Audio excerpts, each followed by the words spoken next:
Commander Zefkar of the Hegemony Fleet stood before the holographic display, his 4 arms crossed in what his species considered a gesture of supreme confidence.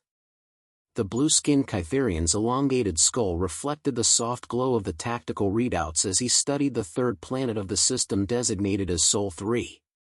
His mandibles clicked in what passed for amusement among his kind. Fascinating, he murmured to his tactical officer, Subcommander HFY.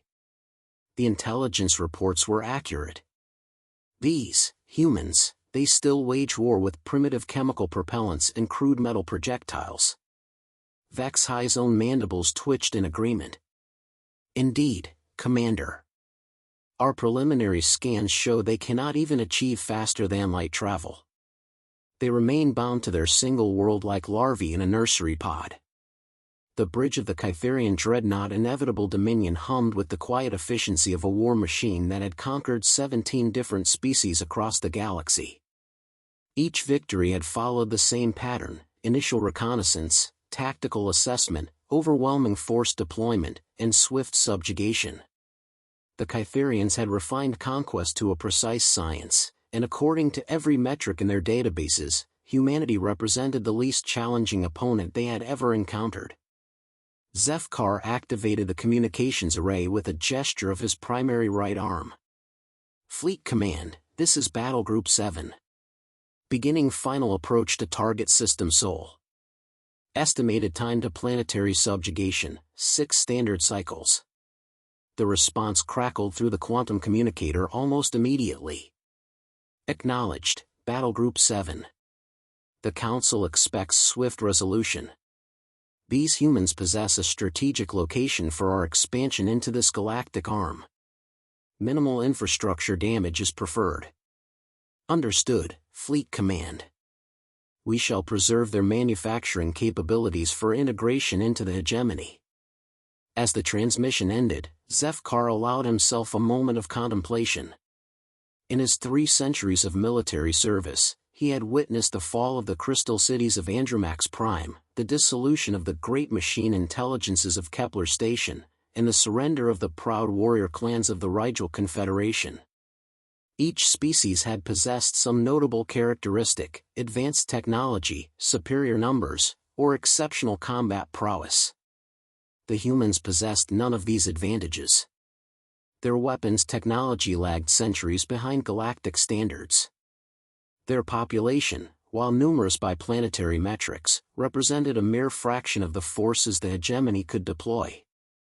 Most telling of all, they remained fractured into competing nation-states, apparently incapable of unified action even when faced with extinction-level threats. Sir, HFY interrupted his musings.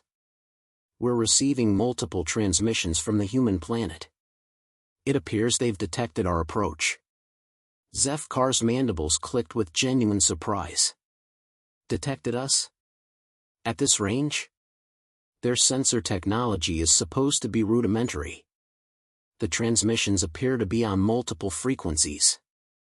Some are directed toward other locations within their solar system, others toward deep space. The content is unusual. Elaborate. HFY manipulated the holographic controls, and audio began streaming through the bridge's speakers. The sounds that emerged were unlike anything in the Kytherian experience of first contact protocols. Instead of formal diplomatic overtures or desperate pleas for mercy, they heard what could only be described as music. Rhythmic, driving compositions accompanied by vocal harmonies that seemed to pulse with defiant energy. Analysis suggests these are what humans term war songs, HFY reported, consulting his cultural database. However, our xenological specialists are uncertain about the context. Some transmissions appear to be historical recordings, others seem newly composed specifically for our arrival. Zefkar found this development mildly intriguing but hardly concerning. Perhaps they believe their primitive rituals will somehow intimidate us. Continue monitoring. Deploy standard intimidation protocols when we reach optimal broadcast range.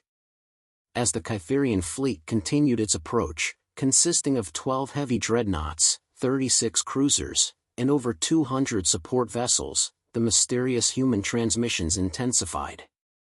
More puzzling still, the broadcasts began reaching them from increasingly distant sources within the Sol system.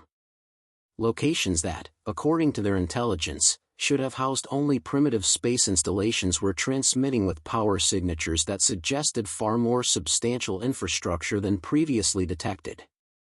"Commander," the sensor operator's voice carried a note of confusion that was unusual for the typically precise Kytherians. "I'm detecting anomalous energy readings from the asteroid belt designated Sol 4. The signatures don't match any known human technology." Zefkar moved to the sensor station, his confidence beginning to waver slightly. "Explain anomalous." "The power outputs are consistent with military-grade fusion reactors, but our intelligence indicated humans had not yet mastered controlled fusion technology. Additionally, there appear to be artificial gravity wells throughout the belt that weren't present in our initial surveys 3 cycles ago." Before Zefkar could respond, the communications array activated without prompting. A new transmission was incoming, but unlike the musical broadcasts, this one was directed specifically at the Kytherian fleet on a frequency that should have been impossible for humans to access. The voice that emerged from the speakers spoke in flawless Kytherian, with the precise intonations that indicated advanced linguistic programming. "Attention, Commander Zefkar of Battle Group 7. This is Admiral Sarachin of the United Earth Defense Force. We cordially invite you to reconsider your current course of action." The bridge fell silent. Vexhi's normally efficient movements faltered as he stared at the communication readouts. "Sir, how do they know your name? How do they know our language?" Zefkar's 4 arms worked frantically at the tactical controls. "Full sensor sweep of the entire system. I want to know where that transmission originated." Admiral Chen continued speaking with an almost casual tone that seemed entirely inappropriate for the circumstances.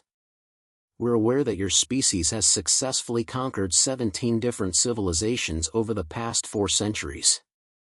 Impressive record. However, we feel obligated to point out that none of those civilizations had advance warning of your arrival methods, tactical preferences, or technological capabilities." The sensor operator's voice rose an octave higher than normal Kytherian vocal range. "Commander, I'm detecting massive energy spikes throughout the system. Multiple artificial gravity wells are activating simultaneously. It's as if the humans have been preparing defensive positions for months." Admiral Chen's voice completed the sentence. "Yes, we've been monitoring your expansion pattern for quite some time. The fall of the Rigel Confederation was particularly instructive.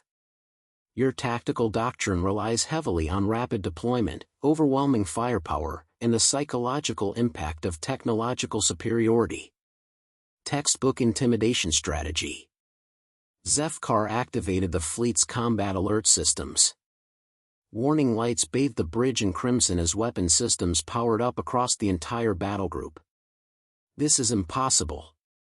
Our stealth technology is undetectable by their primitive sensors."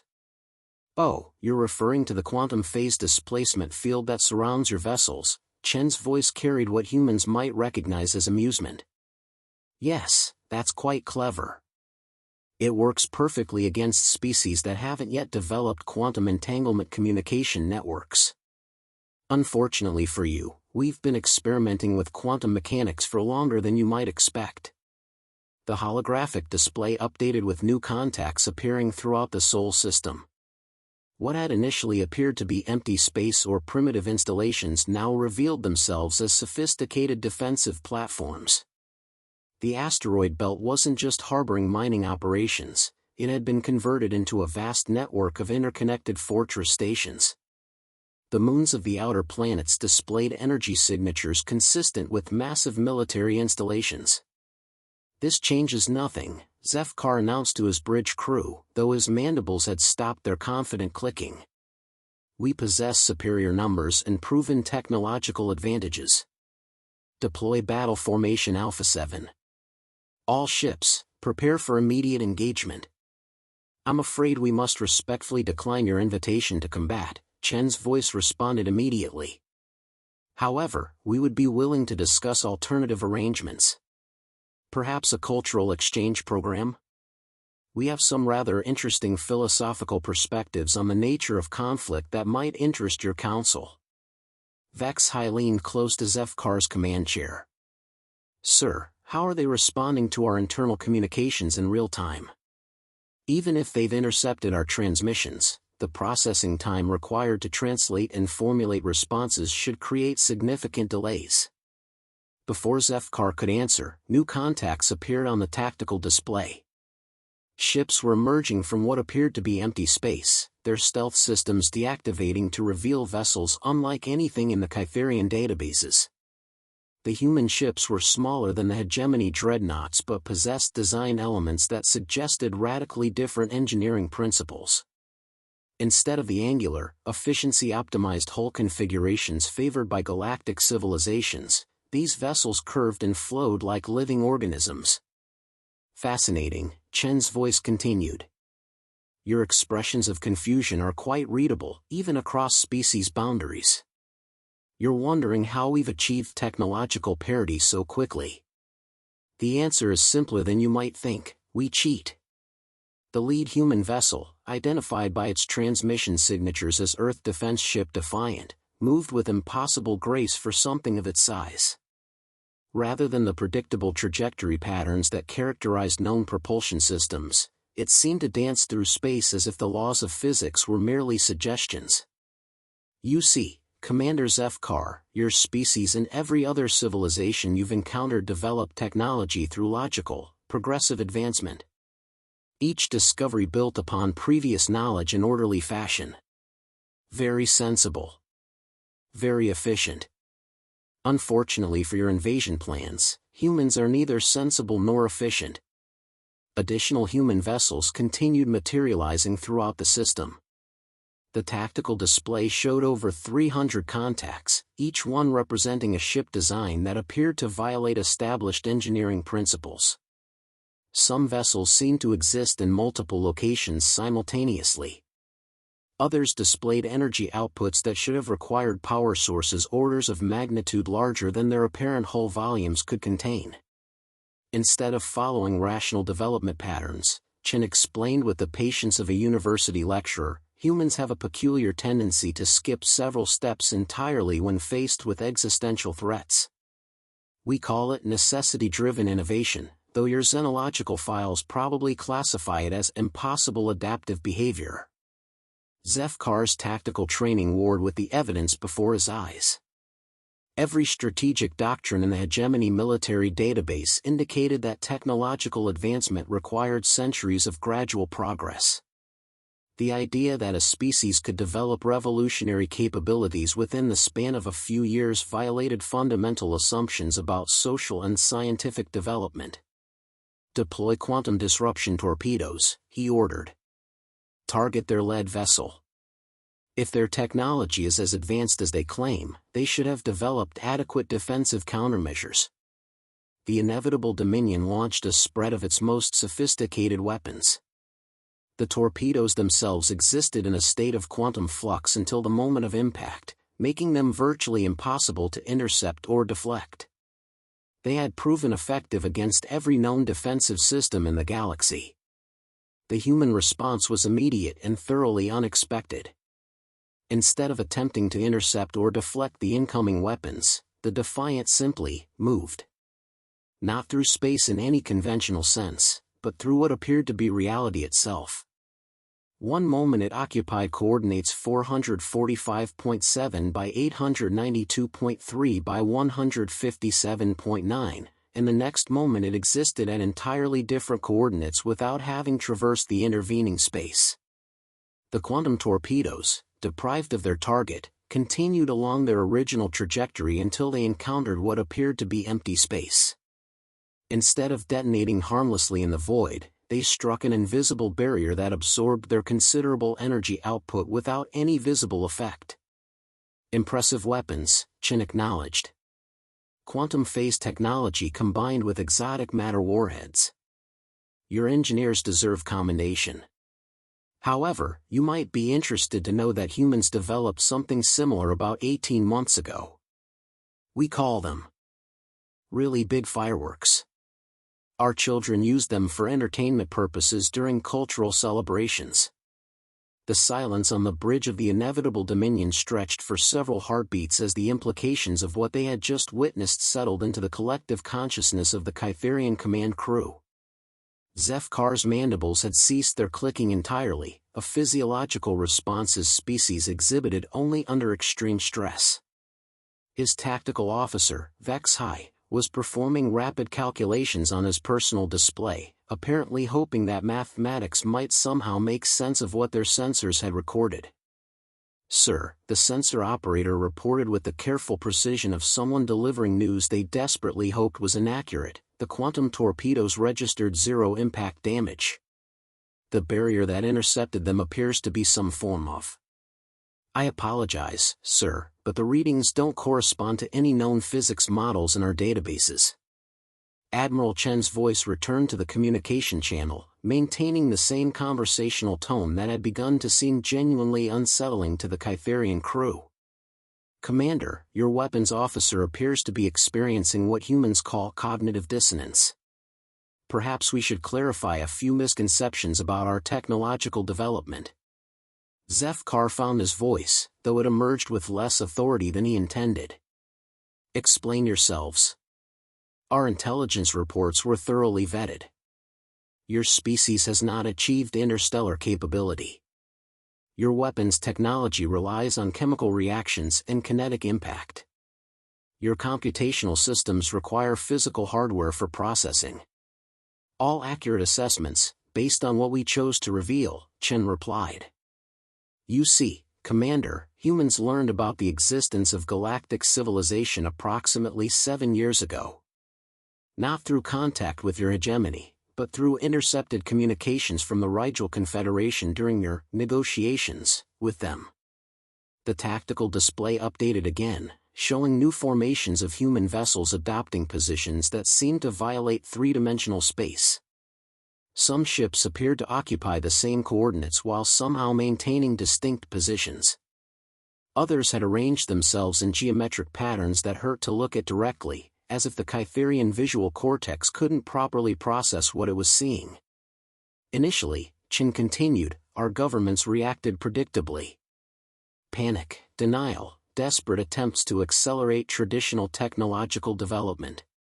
We tried building bigger rockets, more powerful weapons, faster computers. All very logical approaches that would have required several centuries to achieve meaningful results." HFY leaned toward Zefkar's command chair. "Sir, I'm reading massive energy buildups throughout their fleet. Whatever they're preparing to do, it's drawing power from sources our sensors can't identify." Then something interesting happened. Chen's narrative continued without pause. "A theoretical physicist named Dr. Elizabeth Hawthorne published a paper suggesting that the fundamental problem wasn't our technology, but our assumptions about how technology should work. She proposed that human cognitive patterns might be uniquely suited to what she termed nonlinear problem solving. The lead human vessel, the Defiant, began to change. Not physically, in the sense of mechanical transformation, but in ways that challenged basic concepts about matter and energy. Its hull seemed to become translucent, then partially transparent, while somehow maintaining structural integrity. Energy readings fluctuated wildly, suggesting the ship was drawing power from sources that might not exist in conventional spacetime. Dr. Hawthorne's hypothesis was elegant in its simplicity," Chen explained. "Instead of trying to duplicate existing galactic technology through conventional means, why not approach the same problems from entirely different conceptual frameworks? What if, instead of building faster ships, we redefined what movement through space actually means?" Zefkar activated his fleet communication array. "All vessels, implement defensive formation Omega-9. Deploy quantum interference fields. Prepare for full-scale engagement." Across the Kytherian battle group, 12 dreadnoughts began powering up their most sophisticated defense systems. Quantum interference fields materialized around each vessel, creating zones of distorted spacetime designed to deflect or absorb incoming attacks. Shield generators that had never failed against galactic standard weapons hummed to life, creating overlapping protective barriers that should have been impenetrable to any known technology. Excellent tactical decision, Chen acknowledged approvingly. Omega-9 formation is specifically designed to counter multi-vector attacks while maintaining offensive capability. Your military academies teach sound strategic doctrine. The casual tone with which the human admiral discussed Kytherian military secrets sent a chill through Zefkar's nervous system. How do you possess knowledge of classified hegemony tactical formations? Oh, that's the fascinating part, Chen replied with evident enthusiasm. Dr. Hawthorne's team didn't just redefine space travel. They redefined information gathering. When you can access quantum entanglement networks across galactic distances, intercepting communications becomes less about breaking encryption and more about, well, listening to everything simultaneously. New contacts appeared on the tactical display, but these weren't additional ships. Instead, space itself seemed to be responding to human manipulation. Gravitational anomalies began forming throughout the battlefield, creating zones where the normal laws of physics appeared to operate under different parameters. Some areas showed gravitational fields that pulled in multiple directions at once. Others displayed temporal distortions where time itself flowed at different rates. The breakthrough came when Dr. Hawthorne realized that human consciousness might be naturally suited to quantum-level interactions. Chen continued her explanation. Most species develop technology by building external tools to manipulate their environment. Humans, apparently, can learn to manipulate reality directly through focused cognitive processes. Vexhai's voice carried the strained tone of someone reporting information they couldn't quite believe. Sir, our quantum interference fields are responding to something. The defensive barriers are fluctuating in patterns that suggest external influence, but sensors detect no incoming weapons or energy projections. The Defiant moved again, but this time its motion was even more disturbing than before. Instead of simply appearing in a new location, it seemed to exist in multiple locations simultaneously, creating a probability cloud of potential positions that made targeting calculations impossible. Worse still, each potential position was somehow real, as evidenced by distinct energy signatures emanating from every possible coordinate. Combat engagement with species that manipulate reality through consciousness presents unique challenges, Chen observed with academic interest. Traditional weapons target specific locations in space-time. But what happens when your target exists in a quantum superposition of locations until the moment you observe it? Zefkar's combat training took over, overriding his confusion with practiced military reflexes. All vessels, implement saturation bombardment pattern. Target every coordinate within the enemy probability cloud simultaneously. The Kytherian fleet responded with devastating efficiency. Hundreds of weapons discharged simultaneously, creating a web of destructive energy that should have eliminated any target regardless of position or defensive capability. The space occupied by the human probability cloud erupted in brilliant explosions as quantum torpedoes, plasma cannons, and exotic matter projectors delivered their payloads across every possible coordinate. When the energy discharges faded, the tactical display showed the Defiant floating undamaged in the exact center of the bombardment zone. More disturbing still, the ship appeared to be absorbing the residual energy from the Kytherian weapons, its hull glowing with patterns that suggested internal power systems were somehow converting hostile fire into useful energy. Impressive firepower, Chen commented approvingly. However, you might be interested to know that the technique you just observed isn't actually our most sophisticated defensive capability. We call that one selective existence. The ship simply chooses not to exist in any coordinate where weapons fire is present. Additional human vessels began demonstrating equally impossible behaviors. Some ships seemed to phase in and out of reality entirely, becoming temporarily invisible to all sensors before reappearing in different configurations. Others appeared to be communicating through methods that bypassed known physics entirely, coordinating their movements with a precision that suggested instantaneous information transfer across arbitrary distances. The real breakthrough, Chen continued, came when we realized that consciousness itself might be a fundamental force of the universe, similar to gravity or electromagnetism. Most species develop technology by manipulating matter and energy. Humans, it turns out, can manipulate consciousness directly. Zefkar found himself facing a tactical situation unlike anything in hegemony military history. His fleet possessed overwhelming numerical superiority, proven weapons technology, and centuries of successful combat experience. None of these advantages seemed relevant against opponents who could apparently redefine the basic parameters of reality through focused thought. "This is impossible," he announced to his bridge crew, though his statement sounded more like a desperate hope than a factual assessment.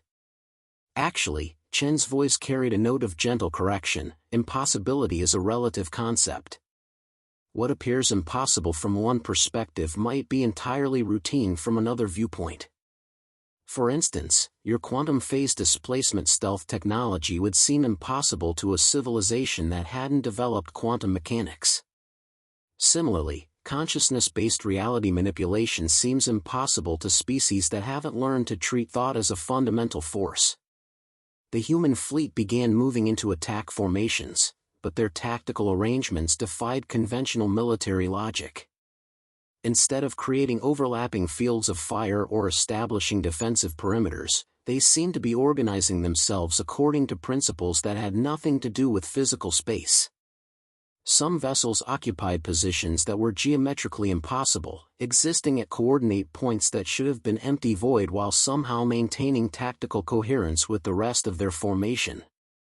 "Sir," the sensor operator reported with barely controlled panic, "I'm detecting massive reality distortions throughout the battlefield. Space-time itself appears to be responding to human mental commands. Our navigation systems can't maintain accurate positioning data when the fundamental structure of space is being actively modified." Zefkar realized with growing horror that his fleet was facing opponents who had somehow transcended the basic limitations that govern conventional warfare. Weapons designed to destroy matter and energy were useless against targets that could selectively exist or not exist as tactical requirements demanded. Defensive systems meant to deflect incoming attacks became irrelevant when the attackers could simply redefine what constituted an attack in the first place. "Commander," Chen's voice interrupted his increasingly frantic tactical calculations, "we want to offer you an alternative to continued hostilities. Humanity has no interest in conquest or dominion over other species. Our defensive preparations were motivated entirely by the desire to protect our civilization from extinction." The Defiant approached the Kytherian flagship, moving with fluid grace that seemed to mock the angular precision of military spacecraft design. As it drew closer, additional impossible details became apparent. The ship's hull appeared to be constructed from materials that existed in multiple phases simultaneously. Energy readings suggested internal systems that operated according to principles that violated thermodynamics, conservation of energy, and causality itself. "We propose a simple arrangement," Chen continued. "The Kytherian hegemony withdraws from this system and ceases expansion activities in this galactic region. In return, humanity agrees to share certain technological insights that might prove beneficial to your civilization's long-term development." Vexhai manipulated his tactical display, highlighting the energy signatures emanating from human vessels throughout the system. "Sir, their technology isn't just advanced, it appears to be powered by forces that don't exist according to our understanding of physics. If they're willing to share even basic principles." Zefkar understood the implications immediately. A species that could manipulate reality through consciousness represented either the greatest threat the hegemony had ever encountered, or potentially the most valuable ally. The traditional approach of conquest and subjugation seemed not only impossible but counterproductive when dealing with beings who could apparently redefine the nature of existence itself. "What assurances do we have," he asked carefully, "that humanity will honor such an agreement?" "An excellent question," Chen replied. "Unfortunately, traditional diplomatic guarantees seem inadequate given our respective capabilities. However, we can offer something more substantial than promises. The space around the Kytherian fleet began to change in ways that defied description. Reality itself seemed to become more solid, as if the fundamental forces that held the universe together were being reinforced and clarified. Systems throughout the battle group began operating with impossible efficiency. Weapons that had never achieved their theoretical maximum output suddenly performed beyond their design specifications. Defensive systems operated with precision that exceeded their programming parameters. What you're experiencing, Chen explained, is what humans call optimized reality.